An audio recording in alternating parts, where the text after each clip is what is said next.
Olá! Vamos a mais um capítulo do nosso livro, capítulo 50.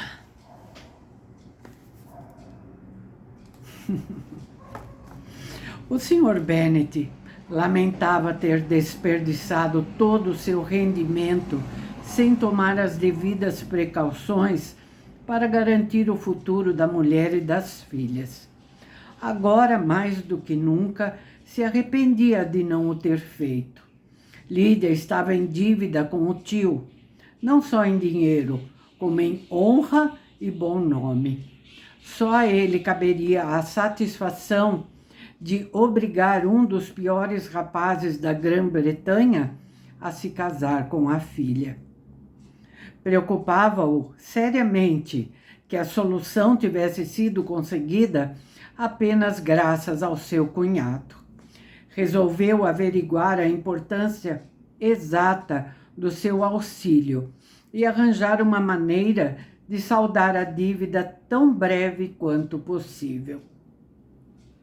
Quando se casou, o Sr. Bennet achava que não precisava economizar, pois teria naturalmente um filho. Esse filho seria herdeiro de seus bens e, desse modo, veria garantido o futuro da viúva e dos filhos menores. 5 filhas, sucessivamente, vieram ao mundo, mas nada de filho. Muitos anos após o nascimento de Lídia, a senhora Bennet ainda acreditava no filho. Por fim, teve de renunciar a tal esperança, mas nessa altura já era tarde demais para poupar. A senhora Bennet não tinha feitio para economizar, e só a moderação do marido os impedia de exceder o rendimento. Segundo o contrato de casamento, 5.000 libras seriam deixadas para a senhora Bennet e os filhos. A partilha deveria ser feita de acordo com a vontade dos pais. Em vista do que acontecera a Lídia, tal ponto deveria agora ser definido, e o Sr. Bennet não hesitava em aceitar os termos da proposta que lhe tinha sido feita. Em termos precisos, mas cordiais, ele exprimiu essa gratidão pela bondade do cunhado. Em seguida, declarou sua plena aprovação a tudo o que tinha sido feito e a sua aceitação dos compromissos que o Sr. Gardiner aceitara em seu nome. Nunca imaginara que fosse possível convencer Wickham a casar com sua filha em termos tão convenientes. As 100 libras que deveria pagar anualmente não representavam um déficit real de mais de 10 libras. O fim da mesada de que Lídia dispunha, assim como os belos presentes em dinheiro que continuamente lhe chegavam às mãos por intermédio da senhora Bennet, cobririam grande parte das despesas que Lídia pudesse fazer. A outra surpresa agradável, considerava ele, fora a facilidade com que tudo se resolvera sem lhe dar qualquer trabalho. Seu desejo era agora pensar o menos possível no assunto. O ímpeto com que se lançara na perseguição da filha fora apenas fruto momentâneo da sua cólera. Cessada esta, o Sr. Bennet recaiu em sua indolência habitual. A carta fora desde logo despachada, pois, embora lento na elaboração dos seus projetos, ele era rápido na execução. Pedia ao Sr. Gardiner que lhe desse uma relação detalhada das suas despesas, mas nada mandava dizer a Lídia, pois ainda estava ressentido com ela. As boas notícias em breve se propagaram. Teria sido mais interessante se a própria senhorita Lídia tivesse regressado ou a mandassem em reclusão para algum lugar distante. Mas o casamento já era suficiente para mexericos. As velhas invejosas de Meryton continuaram a enviar seus votos de felicidade com o mesmo secreto contentamento com que antes exprimiam condolências. Pois, embora a situação tivesse mudado com um tal marido, a desgraça de Lídia era certa. A senhora Bennet, que passara 15 dias sem sair do quarto, naquele grande dia tornou a ocupar seu lugar à cabeceira da mesa. Sua satisfação era extrema. Nenhum sentimento de vergonha atenuava seu triunfo. Desde que Jane completara 15 anos de idade, o maior desejo da senhora Bennet fora ver uma das filhas casadas. Agora ela estava a ponto de se realizar. Todos os seus pensamentos giravam em torno dos preparativos para um casamento no melhor estilo, tais como as musselines finas, novas carruagens e criados. Procurava lembrar-se de uma casa nas redondezas que servisse para a filha, e desconhecendo as possibilidades do casal, recusava muitas das que lhe sugeriam por considerá-las modestas e simples demais. Hyde Park talvez servisse, dizia ela, se os Goldens consentirem em sair. E aquela casa grande em Stoke também daria. Pena que a sala de visitas seja muito pequena. Ashworth é muito distante. Quanto à casa de Pulvis, os telhados são horríveis. O Sr. Bennet deixou-a falar sem interrupção, enquanto havia criados por perto. Mas, quando estes saíram, disse: Senhora Bennet, antes que tome alguma dessas casas, ou todas elas, para sua filha, considero indispensável chegarmos desde já a um acordo sobre tal assunto. Saiba que há, pelo menos, uma casa em que eles não serão admitidos. Não pretendo encorajar a imprudência de ambos ao recebê-los em Longbourn. A tal declaração seguiu-se uma longa polêmica, mas o Sr. Bennet mostrou-se firme.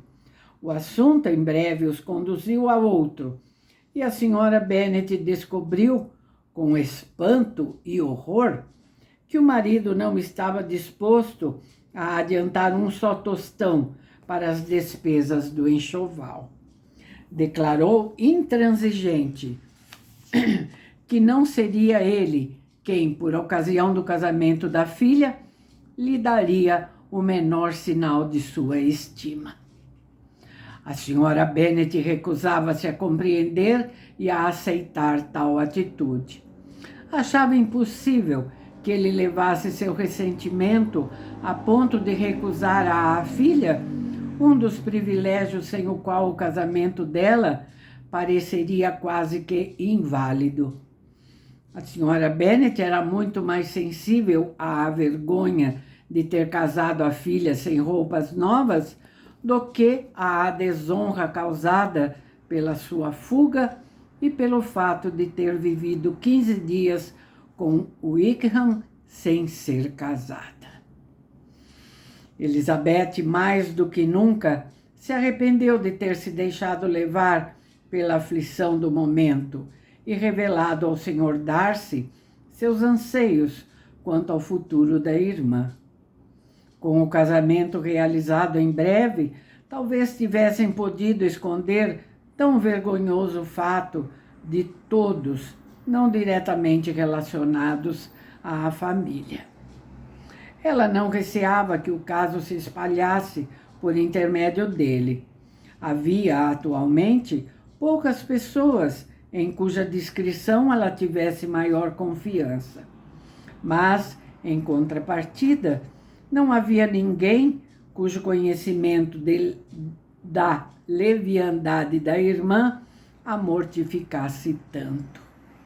Não era que temesse qualquer desvantagem para si mesma, pois, de qualquer modo, parecia haver um abismo intransponível entre eles.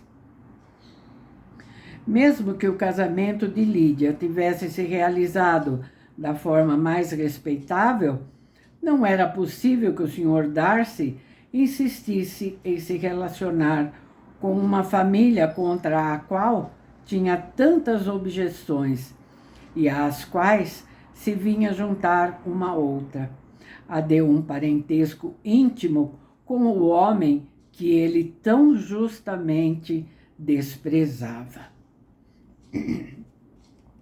Não era, pois, de estranhar que ele hesitasse.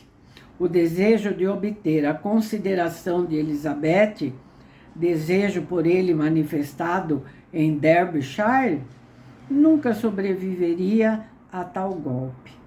Elizabeth sentia-se humilhada e ferida. Tinha remorsos, mas não sabia bem de quê. Ansiava pela estima dele quando acreditava não poder jamais gozar dela. Queria ter notícias dele e não tinha a menor esperança de que ele lhe escrevesse.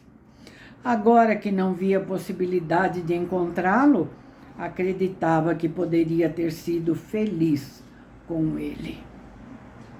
Que triunfo seria para ele se pudesse saber que as propostas que há 4 meses ela tão orgulhosamente recusara seriam recebidas agora com alegria e gratidão. Ele era generoso, disso Elizabeth não tinha a menor dúvida. Havia mesmo poucos homens mais generosos. Mas para não sentir triunfo numa ocasião como esta, era preciso que não fosse humano.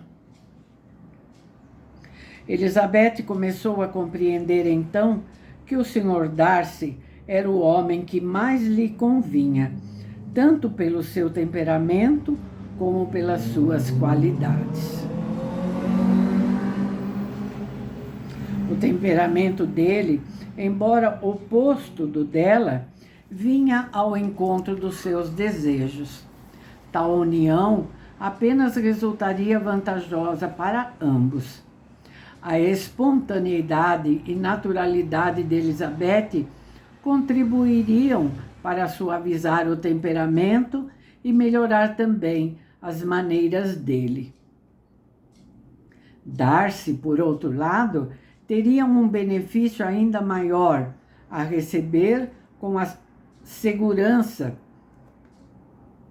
do seu julgamento e a sua experiência do mundo. Em breve, o Sr. Gardiner tornou a escrever ao cunhado. Aos pedidos do Sr. Bennet, ele apenas respondeu que estava sempre disposto a dar do seu melhor para o bem de qualquer membro da família, e concluiu rogando que não se mencionasse mais o assunto. A principal finalidade da carta era anunciar que o Sr. Wickham decidira sair da milícia. Então vem um trecho da carta. Desejaria muito que ele o fizesse assim que o casamento fosse marcado. E creio que concordará comigo em como esse passo é desejável, tanto para ele como para a minha sobrinha. O Sr. Wickham tem intenção de entrar no exército regular, e alguns dos seus antigos amigos estão dispostos a apoiá-lo. Prometeram-lhe um posto de tenente no regimento do general atualmente aquartelado no norte. há toda a vantagem em que ele permaneça longe daqui. O Wickham parece cheio de boas intenções e espero que, uma vez entre pessoas estranhas, ambos se mostrarão prudentes e procurarão salvar as aparências. Escrevi ao Coronel Foster, informando-o da nossa atual situação e pedindo-lhe que tranquilize os vários credores de Wickham em Brighton e arredores. Com promessas de rápido pagamento, assumi tal compromisso. Peço-lhe que faça o mesmo com os credores dele em Meryton, dos quais lhe envio a lista, de acordo com as informações do Sr. Wickham. Ele confessou todas as suas dívidas e espero que, ao menos, não nos tenha enganado. Haggerton já recebeu nossas instruções e tudo ficará pronto dentro de uma semana. Eles partirão logo para a sede do regimento, a não ser que o senhor os convide primeiro a ir a Longbourn. A senhora Gardiner informou-me que a sobrinha ansiava por ver a todos antes de partir para o norte. Ela está bem e pede-me que lhe envie a ambos toda a sua afeição. O Sr. Bennet e as filhas compreenderam tão bem como o Sr. Gardiner quais as vantagens da saída do Sr. Wickham do regimento da milícia. A Sra. Bennet é que não se conformava com a ideia. Lídia iria morar no norte, justo quando a mãe teria todo o prazer e orgulho da sua companhia, pois não desistira nem por um só instante do plano de instalar a filha em Hertfordshire. Seu desapontamento foi grande. Além disso, era uma pena que Lídia fosse afastada de um local onde tinha tantas relações. Lídia simpatizava tanto com a senhora Foster, dizia ela. É uma pena mandá-la para tão longe. Além disso, havia tantos rapazes que ela apreciava. Os oficiais do regimento do general podem não ser tão amáveis. A insinuação do Sr. Gardiner poderia ser tomada como um pedido formal para que Lídia tornasse a ser admitida na família antes da sua partida para o norte. A princípio, o Sr. Bennet mostrou-se intransigente a tal pedido, mas Jane e Elizabeth, que comungavam das mesmas ideias, eram da opinião de que, para o bem da irmã, não lhe deveria ser negado o apoio dos pais. Pediram com tamanha insistência e, ao mesmo tempo, com tanta doçura, que conseguiram demover o pai e obter dele a permissão para que os dois visitassem Longbourn logo após o casamento. Quanto à senhora Bennet, era com satisfação que encarava aquela oportunidade de exibir nas redondezas sua filha casada, antes do exílio dela no norte. O Sr. Bennet escreveu então ao cunhado, informando-lhe sua anuência ao pedido. Elizabeth, contudo, não pôde deixar de se surpreender por Wickham ter concordado com o plano.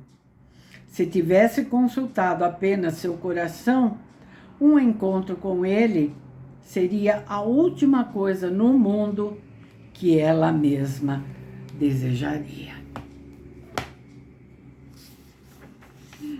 Vamos ver como será esse reencontro, né? Como será? Tanto de um lado como do outro, né? Tá bem. Então é isso por hoje, tá bom? Muito obrigada pela companhia, por estarem sempre aqui comigo. Voltamos no próximo vídeo, tá bom? Tchau. Like.